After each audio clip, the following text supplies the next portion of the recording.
Welcome to Prognosis. I'm Laura Carlson.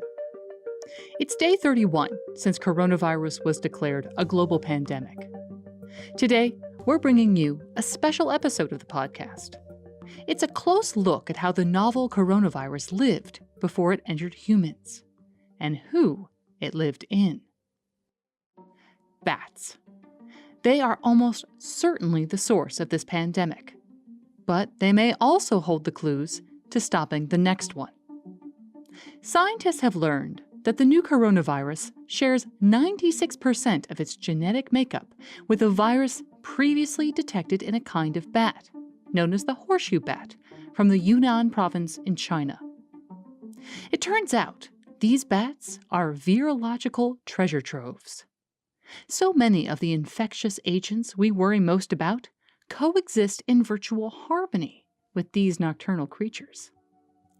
Bloomberg senior editor Jason Gale takes us back to the mid-1990s, where a surprise finding by scientists in Australia led to the emergence of the bat pack, a group of researchers who not only discovered a whole genus of dangerous viruses, but found what could be the precursor of the novel coronavirus. They're also laying the groundwork for potential treatments. Here's Jason.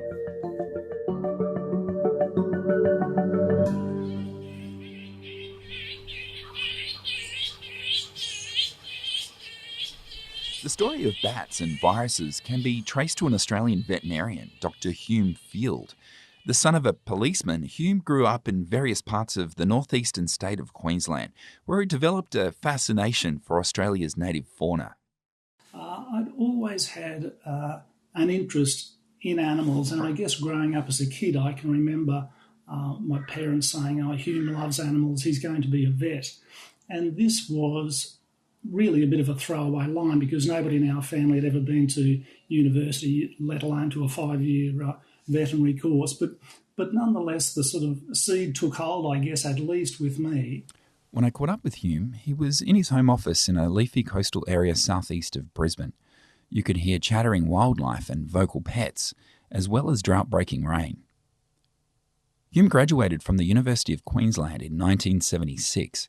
He worked for a couple of years in a small animal practice, but his interest in wildlife led him to pursue further study in the evenings, first in environmental science, then a doctorate in the mid-1990s.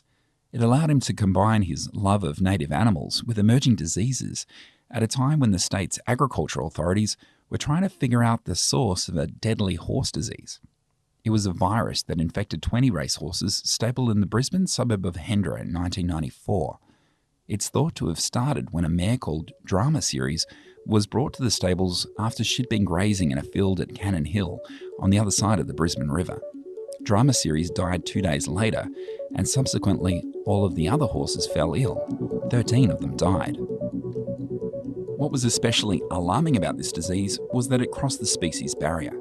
A trainer and another person tending to the horses became ill with a flu-like illness within days of Drama Series' death. The stable hand recovered, but the trainer died of respiratory and kidney failure. The virus was eventually isolated and named Hendra virus after the suburb where it was found. Hume was asked to help determine how Drama Series might have caught the virus. He went searching the paddock where she'd been grazing and presumably had become infected. He caught rodents, possums, feral cats and reptiles and tested them for Hendra virus. When the results came back negative, he went searching for clues via the people rescuing vulnerable wildlife. Here in Australia, they're sometimes referred to as wildlife carers. So we subsequently broadened our search and started using wildlife carers as a conduit, if you like, to be able to collect samples from sick and injured animals that were in their care. And it was in that process, so again, quite serendipitous that we actually sampled. We were sampling kangaroos, we were sampling possums, we were sampling the usual things, ducks, a whole range of things that would come into wildlife carers. And there were flying foxes, and we sampled some flying foxes. This was over a period of months. And lo and behold, we found antibodies to Hendra virus in some flying foxes. So we looked at some more flying foxes, and then we looked at some flying foxes in captive populations at zoos, etc. And that's how we identified flying foxes as being, at that stage, a possible reservoir. Then we went on to do further studies, eventually detected an isolated virus, etc., etc. And so now flying foxes, or at least a couple of species of flying foxes in Australia, are recognised as the primary reservoir hosts of Hendra virus. Flying foxes aren't actually foxes. They're a large fruit-eating bat with a kind of fox-like face and expression. They weigh up to a couple of pounds, and their wings can span more than 3 feet. The finding of Hendra virus in bats was important not just because it helped identify the pathway by which horses and people were being infected. It also made scientists alert to other viruses bats could potentially carry. About a year after Hume made the discovery of Hendra virus in flying foxes, another opportunity to explore the ecology of viruses in bats presented itself, this time in Malaysia, where pigs and pig farmers were getting sick. By mid-1999, more than 265 people had fallen ill with encephalitis or inflammation of the brain. Of those cases, 40% were fatal. There were also 11 cases of either encephalitis or respiratory illness, including one death in neighbouring Singapore. Scientists found the viral source. It was named Nipah virus, which it turned out was from the same family as Hendra virus. Hume was asked to help investigate the source. They wanted someone who who might be able to guide and work with them to find out the natural reservoir of Nipah. So knowing what we knew about Hendra and bats, then we immediately focused, not exclusively, but we certainly focused on flying foxes in Malaysia. And it wasn't too long before we found evidence of Nipah virus in species of flying fox there.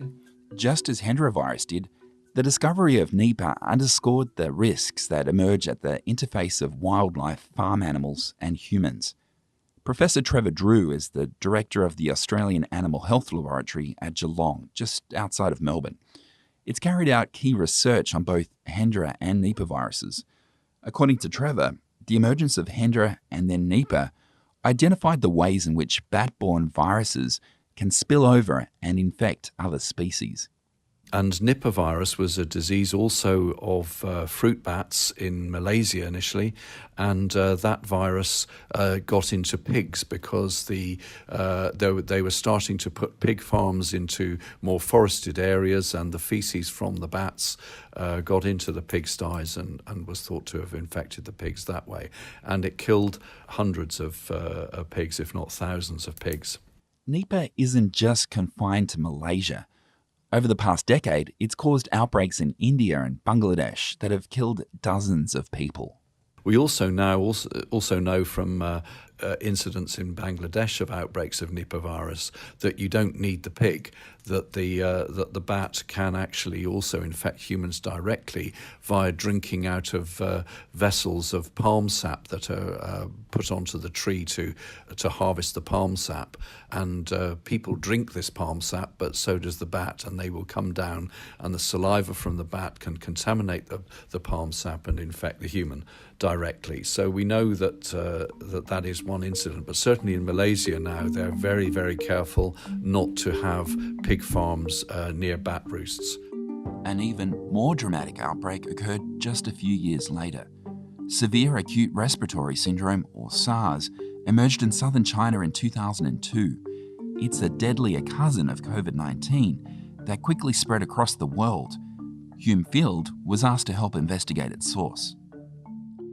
And because of our experience with bats and Hendra virus and Nipah virus, and a growing awareness that there seemed to be something special about bats and these spillover viruses, then we hypothesised that bats may play a role in the origins of SARS, and so we went down that track. It's interesting to reflect on the significance of the discovery of species of bats and flying foxes as the natural reservoir of Hendra virus, because really that finding, I think, has potentially coloured the identification of bats, or sort of underlying the identification of various species of bats being associated with this suite of other emerging diseases that we've seen over time. If we had The group that Hume just referred to also includes Ebola viruses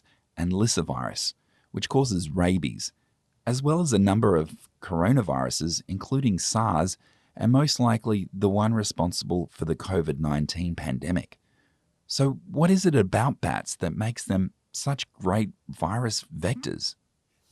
Bats are quite unique if you think about it in terms of them being a mammal that can fly. So bats are mammals. They produce milk, they suckle their young, but they've got this amazing evolutionary adaptation or ability to be able to fly, so they're highly mobile.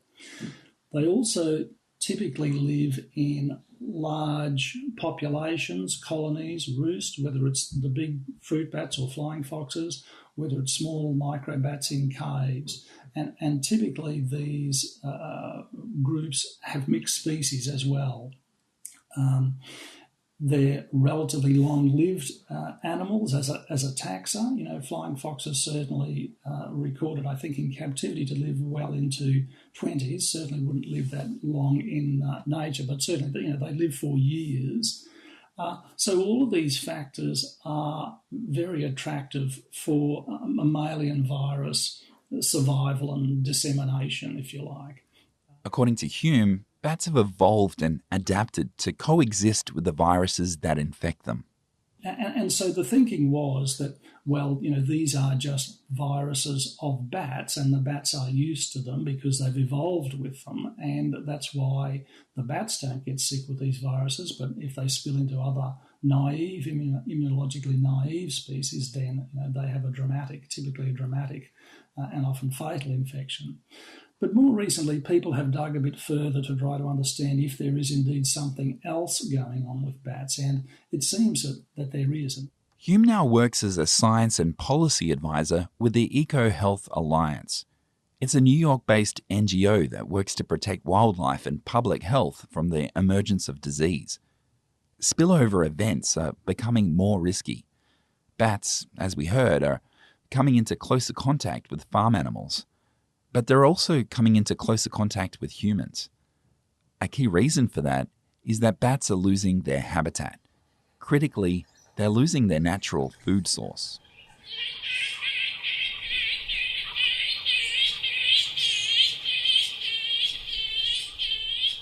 What you're hearing is the sound of grey-headed flying foxes roosting.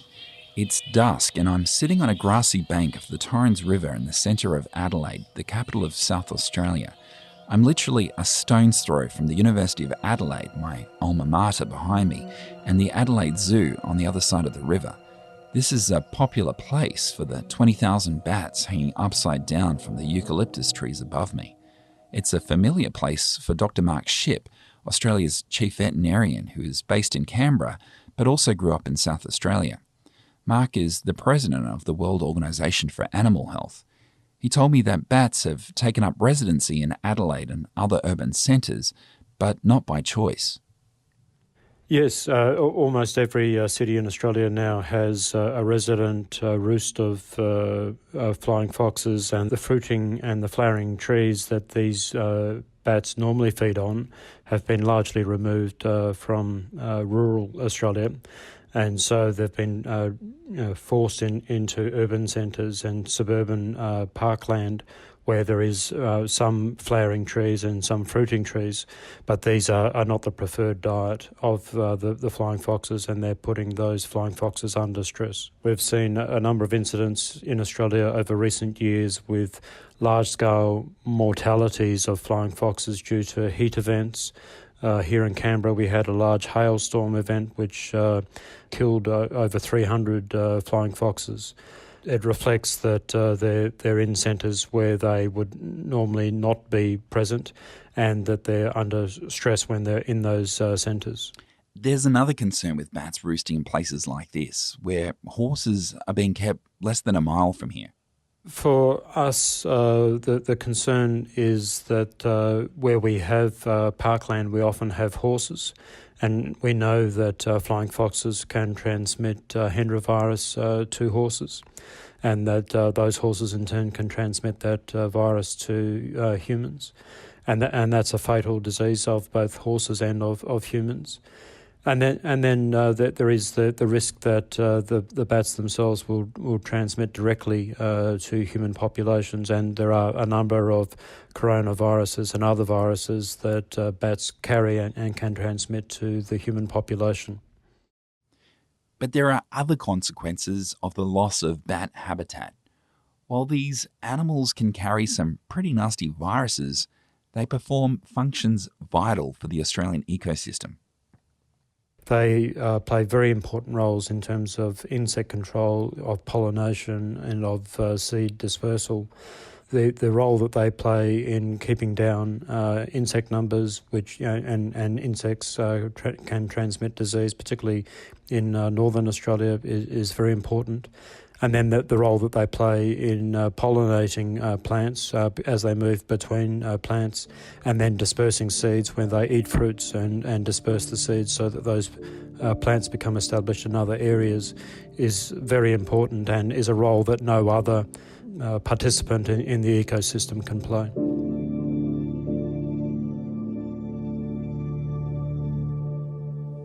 In the mammalian world, lifespan is generally proportional to body size and metabolic rate. Bats defy both these rules. One bat species weighing just 7 grams or a quarter of an ounce can live for more than 40 years. It's one of a number of quirks of these critters. Professor Linfa Wang has been unlocking the secrets of bats since the 1990s. He was the scientist who isolated and characterized Hendra virus and identified its virological cousin, Nipah. Actually, it was Linfa who named the genus to which they both belong, Henipavirus. Back then, he was working at the Australian Animal Health Laboratory just outside of Melbourne. He now heads the Emerging Infectious Diseases program at Singapore's Duke and US Medical School. For the past 13 years, he's devoted his career to studying bat biology and bat immunology, particularly its defense against viruses. He's brought a number of researchers along with him in Australia, Singapore and now China, where he was born and did his undergrad degree. In scientific circles, Linfa's sometimes known as the Batman. People give me the nickname of Batman, that I try to correct them to say, I actually don't study bats, I study bat virus. I say, Linfa serves on the World Health Organization's Emergency Committee, advising the Director General on the current COVID-19 pandemic. It's a reflection of the knowledge he and his 20-person lab have amassed on these animals. And we have been focusing on the question of why bats. Why bats are so different. Why they can carry so many viruses and themselves do not get sick. And why bats live so long, consider their living environment and also the stress they have during flight, and also the pathogen they're exposed is much, much more than a non-flying mammal. It turns out that the immune system of these flying mammals is different to that of terrestrial mammals. Bats react to infections at an earlier stage, arresting them before they cause any disease. That enables bats to avoid the damaging inflammatory immune response other mammals, including humans, often mount in response to virulent infections. So our current working hypothesis is that bats have a much better defense versus tolerance. Pathologists studying COVID-19 and other pathogenic viruses have observed that when the body initially recognizes an infection, various white blood cells that consume pathogens and help heal damaged tissue act as first responders. In some severe infections, the body's effort to heal itself may be too robust, leading to the destruction of not just virus-infected cells, but healthy tissue. It's that inflammatory response that ends up being deadly. Bats don't suffer the same fate. Bats can defend themselves, launch this inflammation, but they don't go overboard. Okay, so this is a very big area of research, and I think we humans can learn. Linfa says he's convinced bats offer important insights into the regulation of the immune system that may inform ways the human body can better tackle COVID-19 and other viral diseases. So my slogan now is my study is basically learning from bats. Bats have so much to teach us. For one thing, Linfa is intrigued that a species of bat that weighs just 7 grams has a heart that beats more than 1,000 times per minute during flight. It flies for 5 to 8 hours daily and can live for 43 years. This is all done with the same heart, without any medication, without any hygiene. Imagine that, right? It's incredible. It's little wonder that Linfa is working with cardiologists to study the heart muscles of bats. Just one of a number of medical disciplines he's recruited into his bat pack. I have been able to mobilize not only infectious disease people, genomics people, immunologists, and the cancer biologists, and now cardiologists are collaborating with me to study bats. My personal dream, if I have enough money, is to establish a bat institute. I think we have lots to learn from bats. Bats can help us identify what viruses of pandemic potential are lurking in nature, as well as ways we might be able to mitigate their threat. They're just one example of how humans are profoundly affected by what happens in global ecosystems.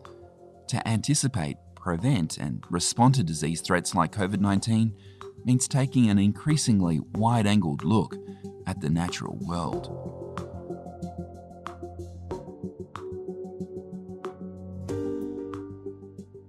And that's it for this special episode of the Prognosis Daily Edition.